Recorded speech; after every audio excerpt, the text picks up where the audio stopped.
अस्सलाम वालेकुम all of you. आज हम लोग कुल्लियात अमराज के एमसीक्यू करेंगे। 20 से केस एमसीक्यू होंगे। अगर आप लोग ने पहले के 3 लेक्चर्स देखे होंगे तो आप लोग के लिए बहुत आसान हो जाएगा, और अगर नहीं देखे हैं तो देख लीजिए, उसके बाद एमसीक्यू करिएगा तो बहुत इजीली आपको सारे एमसीक्यू सॉल्व हो जाएंगे। तो चलिए शुरू करते हैं। जालिनूस के मुताबिक अहवाल बदन कितने हैं? 1 है, 2 है, 3 है, 4 है। तो अगर आंसर आ रहा है तो कमेंट में जल्दी से लिखना है, टाइम वेस्ट नहीं करना है, क्योंकि ये वीडियो बड़ा हो जाएगा, इसलिए मैं इसका आंसर जल्दी बता दूंगी। तो जालिनूस के मुताबिक अहवाल बदन कितने? तो इससे पहले मैंने आप लोग को एक ट्रिक बताया था जात से। तो जात से ज से जालिनूस याद रखना है, और त से 3। तो जालिनूस के मुताबिक अहवाल बदन कितने हैं? तो इसका आंसर आ जाएगा 3। ठीक है, आप लोग समझ गए। अब सेकेंड क्वेश्चन है, जालिनूस के मुताबिक कौन सा अहवाल बदन में से है? तो सेहत, मर्ज़, ला सेहत, ला मर्ज़, ये तीनों जालिनूस के मुताबिक अहवाल बदन है। तो इसमें कौन सा आ जाएगा? सभी। शेखुल रईस के मुताबिक ला सेहत, ला मर्ज़ अहवाल बदन में शामिल है। तो शेखुल रईस का मानना था सेहत और मर्ज़, ला सेहत ला मर्ज़ को वो अहवाल बदन नहीं मानते थे। तो ये क्वेश्चन क्या हो जाएगा? इसका आंसर हो जाएगा गलत। किस अतिब्बा के नज़दीक सेहत और मर्ज़ के दरमियान तकाबिल तज़ाद है? तो जालिनूस के है या शेखुल रईस, बुकरात, सभी। तो इसका आंसर है जालिनूस। 5th क्वेश्चन है, किस अतिब्बा के नज़दीक सेहत और मर्ज़ के दरमियान मलका अदम मलका है? तो ये इसका आंसर आएगा क्या, बताओ? जालिनूस आएगा कि शेखुल रईस, बुकरात या सभी? तो इसका आंसर है शेखुल रईस। अफूनत की वजह से बुखार हुआ और बुखार की वजह से सर दर्द होने की हालत में बुखार को किस दर्जे में रखा जाता है? तो आप लोग को पता है ना, सबब और मर्ज़, सबब, मर्ज़ और अर्ज़। तो इसमें सबब क्या है? अफूनत। अफूनत क्या होता है? इन्फेक्शन। अफूनत हो गया इन्फेक्शन, उसके बाद आया बुखार जो मर्ज़ हो गया, और उसका अर्ज़ हो गया सर दर्द। तो अब ये पूछ रहे क्वेश्चन में, अफूनत की वजह से बुखार हुआ, बुखार की वजह से सर दर्द होने की हालत में बुखार को किस दर्जे में रखा जाएगा? तो आप लोग बताएं किस दर्जे में बुखार को रखा जाएगा? तो पहला है सबब, सबब व मर्ज़ दोनों में, मर्ज़ व अर्ज़ दोनों में, या सिर्फ मर्ज़ में? तो मेरे ख़्याल से इसका आंसर बी होगा, क्योंकि पहले मर्ज़ था, अफूनत की वजह से बुखार हुआ तो ये मर्ज़ बना। अब ये मर्ज़ की वजह से जो अर्ज़ हुआ था सर दर्द, तो इसका ये सबब बन गया। बुखार की वजह से सर दर्द हुआ, तो सबब भी है और मर्ज़ भी है, दोनों हो जाएगा। ठीक है, अब हम लोग आगे चलते हैं 7th क्वेश्चन पे। इसका आंसर क्या हो गया?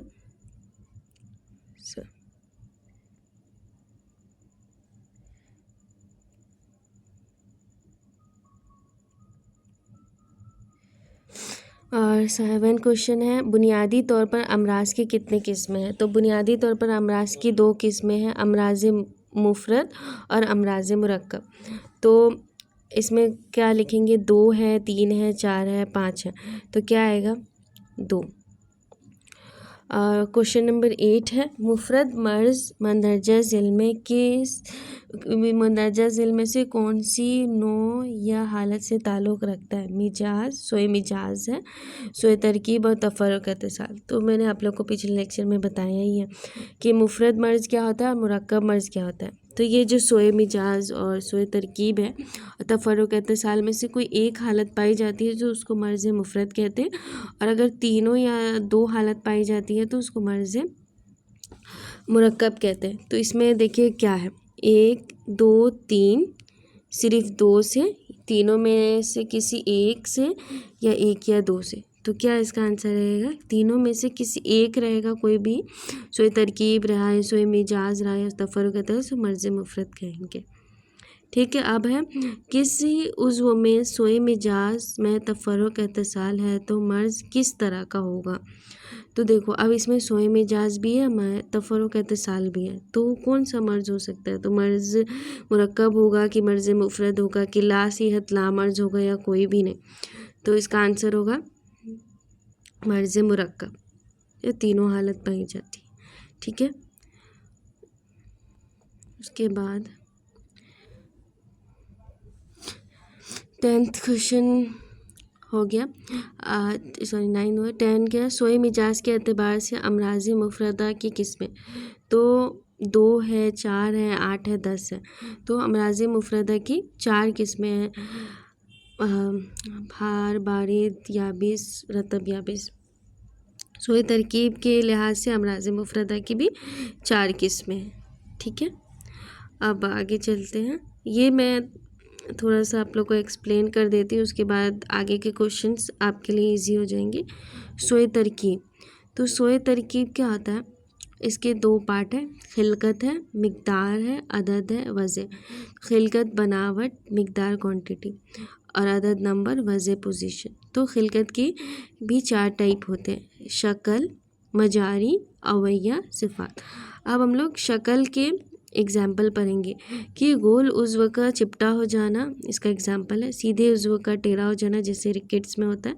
अब मजारी, मजारी मतलब ल्यूमेन, मजारी का कशादा हो जाना, मजारी का तंग हो जाना, मजारी का मसरूर हो जाना मतलब ऑब्स्ट्रक्शन।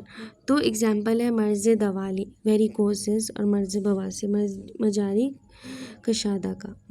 मजारी तंग का कंस्ट्रिक्ट का है मर्ज़ दम्मा, एस्थमा। मजारी मसरूर का है, एग्जाम्पल है थ्रोम्बो एम्बोलिज्म। इंटेस्टाइनल ऑब्स्ट्रक्शन है हसाते मसाना की सूरत में, मजारी बोल यूरेथ्रा में रुकावट का पैदा हो जाना। ठीक है, अब ये एग्जाम्पल ही आपसे MCQs में पूछे जाएगा, PG के क्वेश्चंस इसी तरीके से बनते हैं। फिर अवैया मतलब कैविटी, कैविटी की भी 4 सूरतें हैं। उज़्व की जौफ तंग हो जाना, जौफ यानी कैविटी तंग हो जाना, उसका एग्जाम्पल है तशन्नुज मैदा व अमा। उज़्व के जौफ का कशादा हो जाना, उसका एग्जाम्पल है इंसाउ अल कलब, डायलेटेशन ऑफ हार्ट। उज़्व की जौफ का बंद हो जाना, एहतबासी बोल की सूरत में मसाना का बंद हो जाना। उज़्व के जौफ का खाली हो जाना, ज़्यादा खुशी की हालत में जौफ का खून से खाली हो जाना। ठीक है, और सफ़ात सरफेस, तो इसके भी 2 एग्जाम्पल है। खुरदरी सतह का चिकना हो जाना, जैसे ज़ुल्कुल आमा और ज़ुल्कुल मैदा। चिकनी सतह का खुरदरा हो जाना, जैसे खुशूनत हलक। अब हम लोग ये क्वेश्चन करेंगे तो आप लोग को पूरा समझ में आने लगेगा। ठीक है, मंदरजा झेल में से किस अमराज के सबब सोए तरकीब है। तो अब सोए तरकीब में क्या आता है, और सोए तरकीब ऐसे तो उसमें पूरा ही आता है, जैसे अभी हम लोग देखे थे।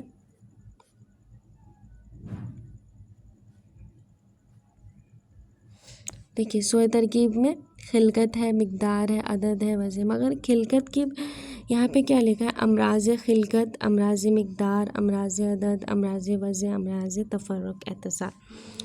तो अमराज तफर्रुक एतसाल तो ये अलग ही हो गया। तो आपको बताना है कि इनमें से क्या आंसर आएगा, कि सोए तरकीब नहीं है। तो बताइए, 1 या 2, 1 2 3, या फिर 2 3 4 है, 3 4 5 है, या सिर्फ 5। तो इसमें से कौन सा सोए तरकीब नहीं है, तो इसका आंसर क्या आएगा, 5। ये सोए तरकीब नहीं है। फिर अमराज खिलकत में शुमार किए जाते हैं। अब अमराज खिलकत में क्या क्या शुमार, अमराज शक्ल, अमराज मजारी, अमराज अवैया, सभी। तो इसका क्या आंसर आएगा, सभी। अब दवाली और मर्ज़ बवासीर किस किस्म का मर्ज़ है। तो दवाली अभी आप लोग को बताए थे, वेरिकोसिस, और मर्ज़ बवासीर ये किस में आ रहा था, मर्ज़ खिलकत में आ रहा था, कि मर्ज़ मजारी में आ रहा था, मर्ज़ अदद या मर्ज़ शक्ल में। तो मर्ज़ खिलकत में। ठीक है, गुड। अब आगे करते हैं,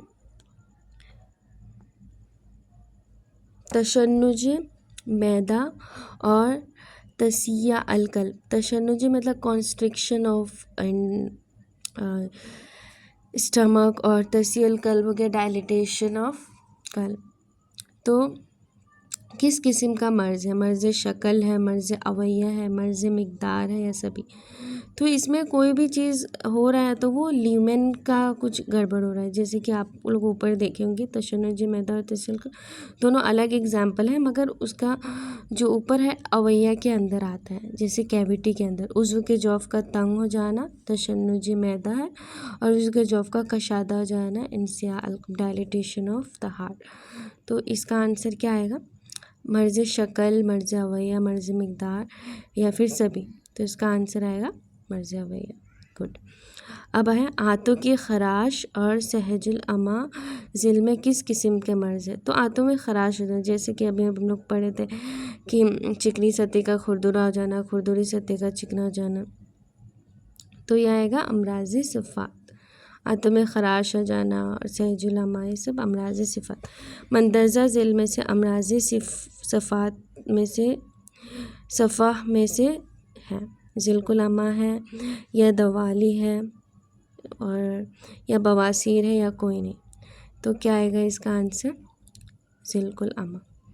अब आगे का क्वेश्चन करने से पहले हम लोग थोड़ा सा इसको समझ लेते हैं। असबाब बदन।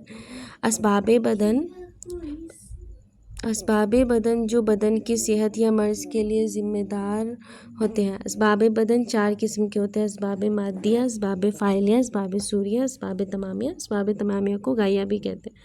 अब जो हमारा अरकान, अखलात, मिजाज, कुव्वा और वराज़ा और अफ़ाल, तो असबाब मादिया याद करने का ट्रिक है, थोड़ा सा उसमें एक्सेप्शन भी है। जैसे अलिफ वाले जितने हैं ना, उसको हम लोग असबाब मादिया में डाल देते हैं, अरकान, अखलात और वराज़ा, मगर सिर्फ एक्सेप्शन है कि अफ़ाल नहीं आएगा, अफ़ाल आएगा तमामिया में। अब असबाब फ़ाइलिया, असबाब सित्ता ज़रूरिया है, असबाब सित्ता गैर ज़रूरिया। असबाब सूरिया में मिजाज, कुव्वा है। ठीक है, आप इसको याद कर लें। उसके बाद है जिस्म इंसान का इन्हिसार मंदरजा झेल में से किन असबाब पर? असबाब मादिया पर है, असबाब फ़ाइलिया पे है, असबाब सूरिया, असबाब तमामिया। तो क्या आएगा? 1 और 2 पर है, 2 और 3 पर है, 3 और 4 पे है या सभी पे? तो क्या आएगा बताओ? अभी हम लोग ने पढ़े सभी पे। गुड। अब आएगा मंदरजा झेल में सब असबाब मादिया है सिवाय। अब बताना है कि कौन सा इसमें असबाब मादिया नहीं है। तो अरकान, अखलात, अफ़ाल और आज़ा। अभी मैंने बोला था कि सारे अलिफ वाले आएंगे, तो ये चारों तो अलिफ वाले लग रहे, मगर ये तो पहले ही कट हो गया क्योंकि ये मिजाज है। और अफ़ाल एक एक्सेप्शन बताई थी कि ये मादिया में नहीं आएगा। तो अब आप लोग को बताना है कि इसमें से कौन सा आंसर है। 1 और 2 है, 2 और 3 है, या 3 और 4 है, या 3 और 5 है। क्या है इसका आंसर? 3 और 5। ठीक है, अब क्वेश्चन नंबर 20 करेंगे। इसका मिजाज व कुव्वा और तरकीब किन असबाब बदन से है? मिजाज व कुव्वा और तरकीब ये किन असबाब बदन से है? तो असबाब सूरिया से, असबाब तमामिया से है, या असबाब मादिया है, असबाब फ़ाइलिया। तो इसका क्या आंसर आएगा? असबाब सूरिया। अब हम लोग 21 क्वेश्चन करेंगे। बदन इंसान के असबाब तमामिया में शुमार होता है? अरकान होता है कि आज़ा होता है कि अरवा होता है कि अफ़ाल? तो क्या है? अफ़ाल। अब आगे के क्वेश्चंस हम लोग नेक्स्ट लेक्चर में देखेंगे। अगर आप लोग को ये वीडियो पसंद आया तो please like, share and subscribe and share with your friends. Thank you.